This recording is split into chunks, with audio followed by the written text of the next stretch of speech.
Hello viewers, গরিব ঘরের রাজপুত্র ধারাবাহিকে একের পর এক উত্তেজনা চলছে। উত্তেজনার শীর্ষে রয়েছে এই ধারাবাহিকটি। একের পর এক নতুন চমক ধামাকা দেখিয়ে চলেছে গরিব ঘরের রাজপুত্র ধারাবাহিকের গল্পে। গল্পে উত্তেজনা তুঙ্গে। এবার গল্পে মহা ধামাকা। মেঘলার কোম্পানি সালিমা বিল্ডার্স ভেঙে চুরমার করে দেওয়ার জন্য অনিকের সাথে হাত মিলিয়েছে আলতাফ চৌধুরী। হ্যাঁ বন্ধুরা, এমনই ধামাকা গল্পে আসছে। বিস্তারিত সম্পূর্ণ জানতে হলে ভিডিওটি না টেনে দেখতে থাকুন শেষ পর্যন্ত।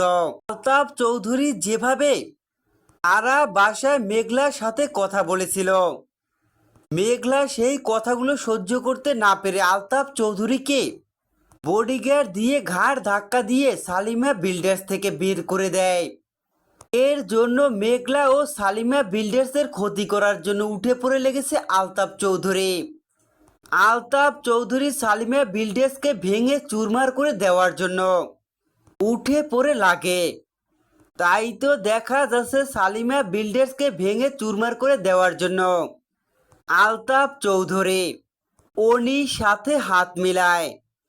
কেননা আলতাফ চৌধুরী জানতে পারে সালিমা বিল্ডার্স থেকে অনিকে কাজটি দেওয়া হয়নি।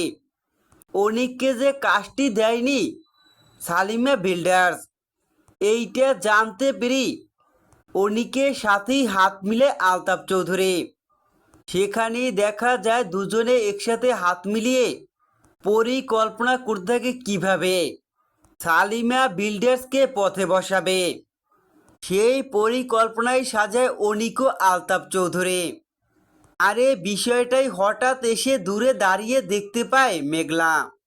মেঘলা দূরে দাঁড়িয়ে তাদের সমস্ত ষড়যন্ত্র দেখতে পেয়ে আলতাফ চৌধুরী অনিকের আসল রূপ ধরে ফেলে। তো বন্ধুরা, গল্পে এমনই উত্তেজনা আসতে চলেছে যেখানে দেখা যাবে মেঘলার ক্ষতি করার জন্য অবশ্যই আলতাফ চৌধুরী অনিকের সাথেই হাত মিলাবে।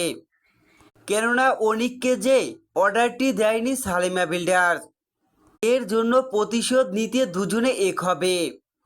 তো বন্ধুরা, তোমাদের কি মনে হয় কমেন্ট করে অবশ্যই জানাও।